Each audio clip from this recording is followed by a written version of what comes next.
With the rise of programs like Homes Under the Hammer, auction houses are coming up in the day-to-day property investment mindset all the bloody time. The truth is though, are they really worth the time? And that's what I'm going to be covering in this video, the pros and cons of auction houses for buying and selling property.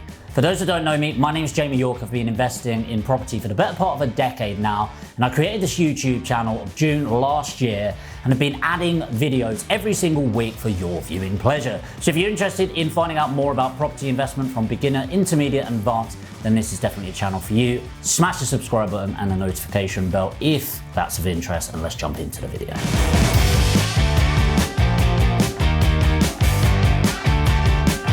So as I said, auction houses have just become a really big part of people's day-to-day in property investing. And I'm hearing it more and more, and you guys have been leaving comments on the channel, which is amazing. Thank you so much. Amazing, thank you.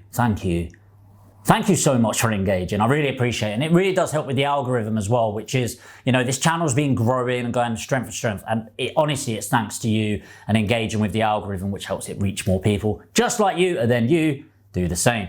So I've seen more and more people talking about auctions and, hey, Jamie, I've seen your videos where you're selling at auction, you're buying at auction. Is it worthwhile? And it's a bit of a vague question, but I'm going to do my best to cover the pros and cons. So let's start with you as a property seller.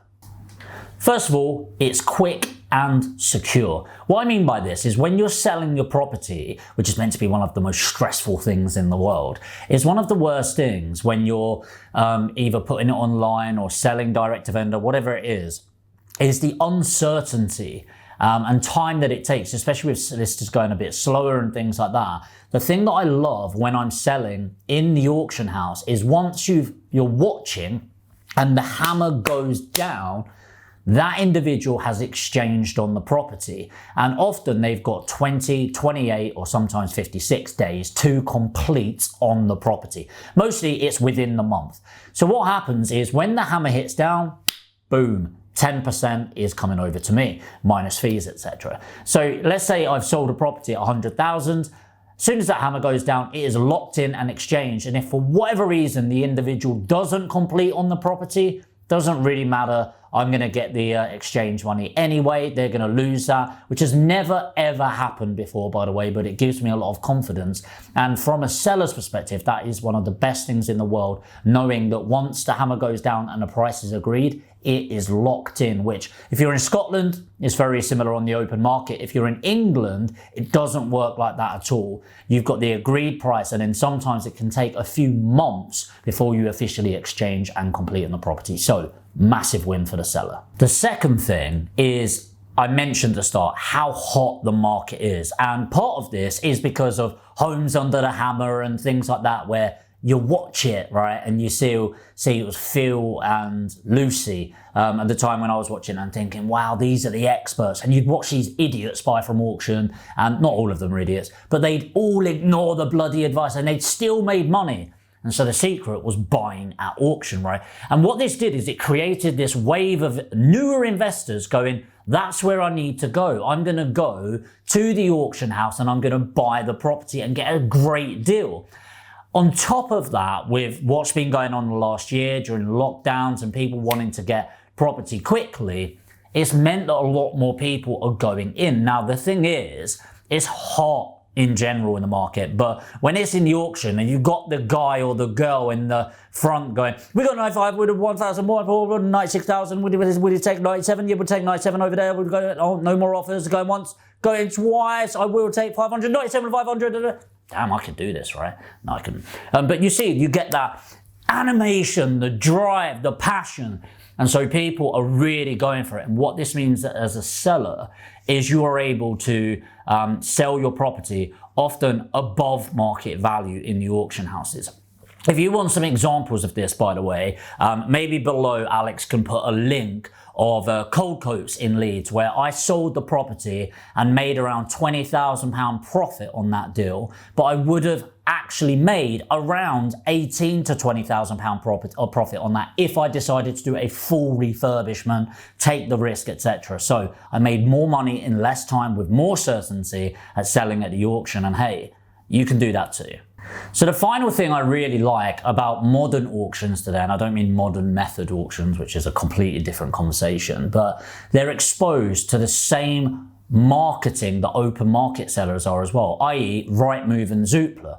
So a majority of auction properties, they're advertised on Rightmove and Zoopla weeks before it actually goes to auction. So you've got this kind of, first of all, you're benefiting from the open market, but you're building this anticipation and you're getting people viewing it and downloading the guides. And the great thing is, and this links in with this, people can download the legal pack and the guides before. So they've done all of their due diligence coming into the room.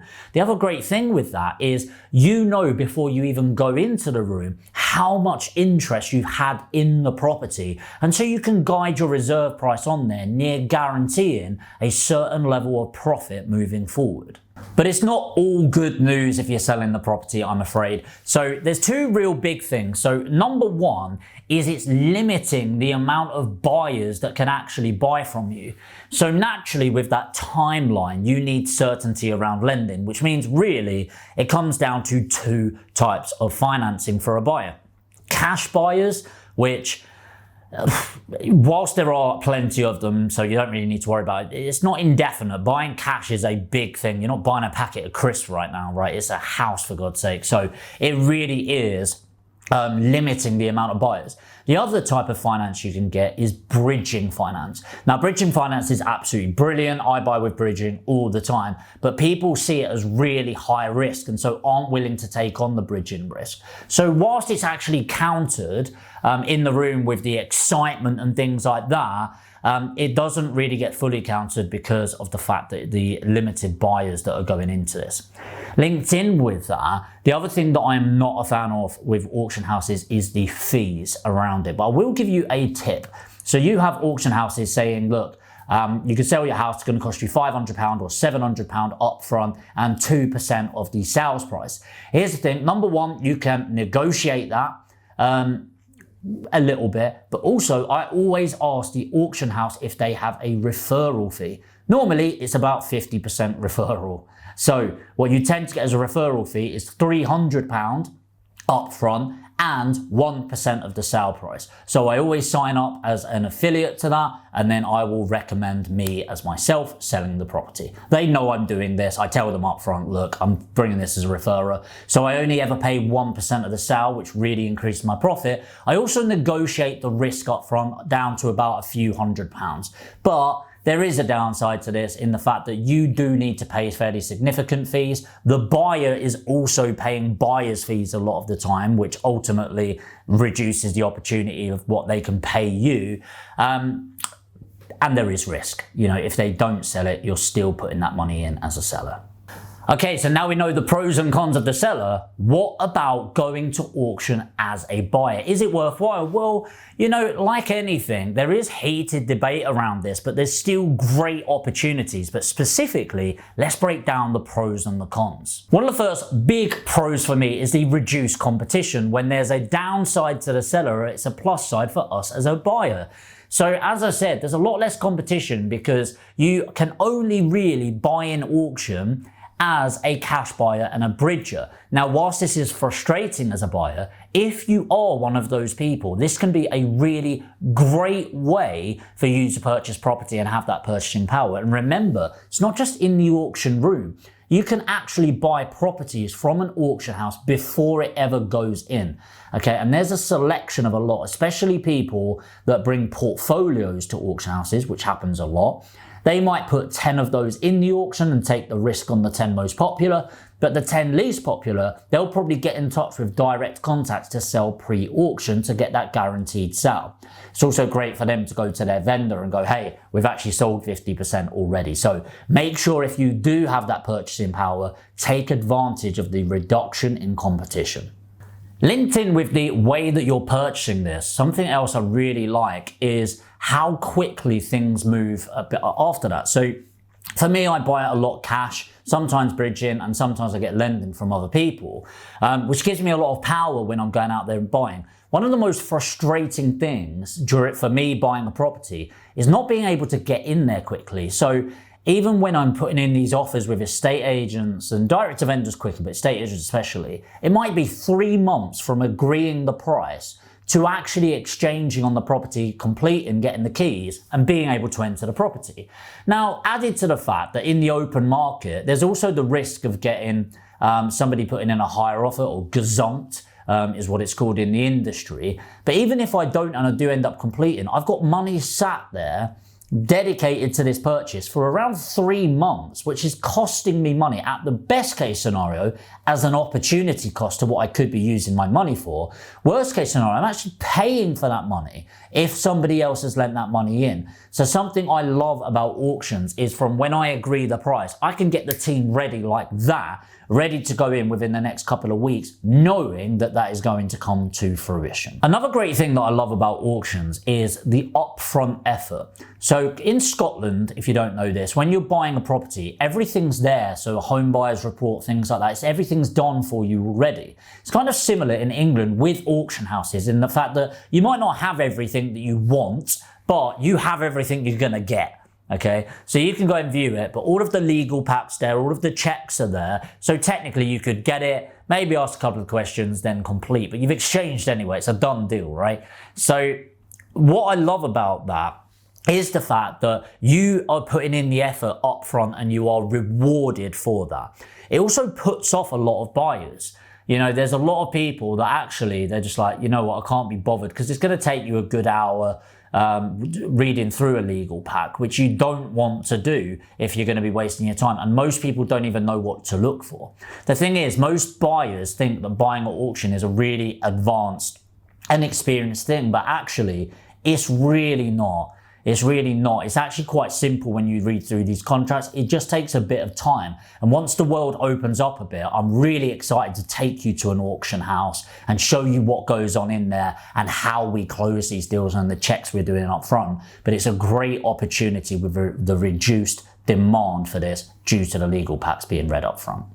So now to the downsides of being a buyer, and it really does get to me. The frustration level of not getting a deal is so incredible. I mean, you get used to it, to be honest, but when you're in the auction house, you have to bear in mind the level of how prepared you are. You've prepared your finance, you've read through the legals, you are ready to exchange on a property on the whim of a paddle, okay, going up and down. And so it's really frustrating because your odds of actually winning the bid are quite low. So my recommendation around this, if you're able to buy one property, is make sure you're going into the auction with maybe an idea of 3 or 4 properties that you're thinking, do you know what, these would be great purchases, and I'm ready to buy at auction, knowing that 3 out of 4 of those properties, they're not going to get, you're not going to win the bid, okay? So it is incredibly frustrating going in, especially if you're only focusing on that one property, but you can get a significant win by thinking about that, making sure you're increasing your odds by doing your numbers and spending a day before the auction, making sure you're nailing down 3 or 4 properties. So something else that gets to me is I understand the pros and cons mean there are going to be cons because every win is a loss in some way, but because of the limited finance situation of funding these deals, i.e. cash or bridging, it really limits the leverage. And if you think about one of the biggest benefits to property investing is the ability to leverage. Now, this is overcome a little bit with bridge to let products. So you're bridging a property, refurbishing it, and then letting it and refinancing on that let. And there's some great products for that right now. Something actually I'm looking to set up a funding for myself to fund other people's deals doing that.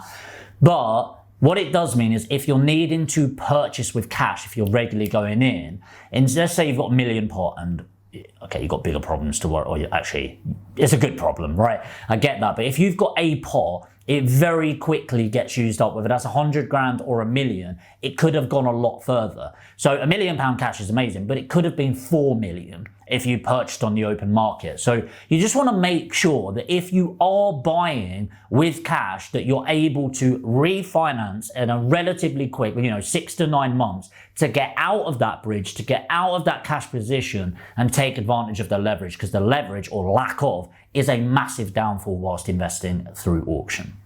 Finally, the increased risk. And what I mean by this is it's increased legal risk. Anything with speed is going to incur added risk, okay? And the thing is, in those rooms, it's so exciting. You've seen the videos of me selling a bloody property and I'm literally like, come on! And I may have shouted at the screen once or twice, but there you go, it's fine. But it is very excitable, and there's increased risk in that because naturally your adrenaline in your body goes up, your brain cells seem to switch off a little bit, and you get a bit over the top excited, and you start forgetting little things. Now, because most of us are not lawyers, it's easy to miss something in the legal pack, and it's not the full legal checks that you might go through otherwise. So you're having a quick look over this, you're maybe forgoing double checking the title and the boundaries and things like that, and maybe basic inquiries that you'd want to cover. And of course, linked in with that, you are putting down a 10% deposit a majority of the time as soon as the hammer hits. So the reward is often a lot higher than normal, but be prepared for that added risk.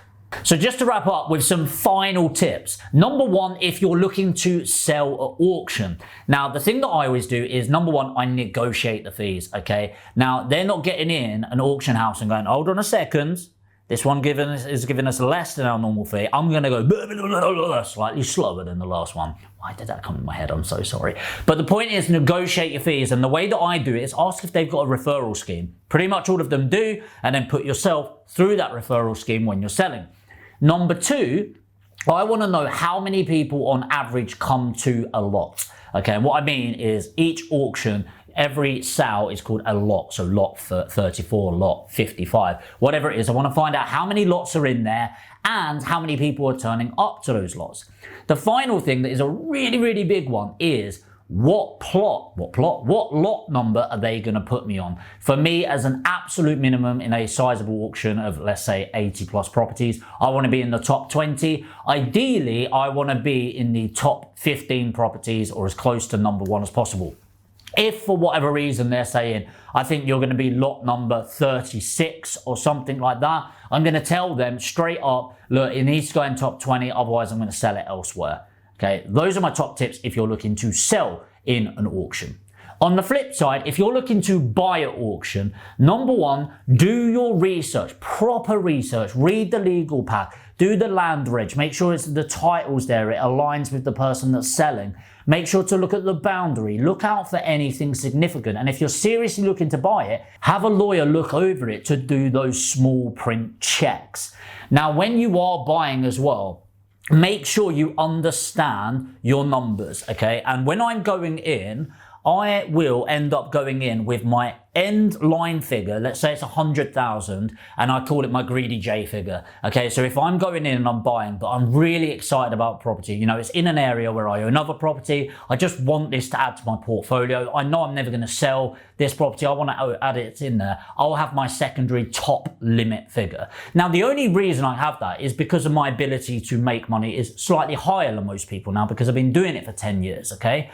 But you need to know your figures and you need to train yourself to stop. Like I said, I'm joking around with 91, 92, do I see 93? I'll drop to 95, 100, all of those sort of things. But it is so excitable. And when your adrenaline is high and you're really passionate about this, it's easy to go, slowing down, just $1,000 more. Now, the truth is you need to go in, you need to have your numbers, and you need to realize this is not an emotional buying purchase. It's a physical and intelligent and academic purchase. The problem is that when you go into an auction house, their sole job is to make this from an objective to an emotional purchase as quickly as possible, which they are trained to do, to get you excited, to make you bought into this process, so you end up paying as much as possible. So get your numbers right, make sure you've got your set thing where you're gonna sit on your paddle and not put your hands up anymore. And of course, the most important piece of advice I can give is to make sure to subscribe to this channel, hit the notification bell, smash the like button, and let me know what you thought of this video in the comments. But jokes aside, it really does help the growth of this channel if you engage in it in any certain way. Hopefully I've added enough value for you to hit the subscribe and the notification bell. And if you have, you know I'll be seeing you in the next video.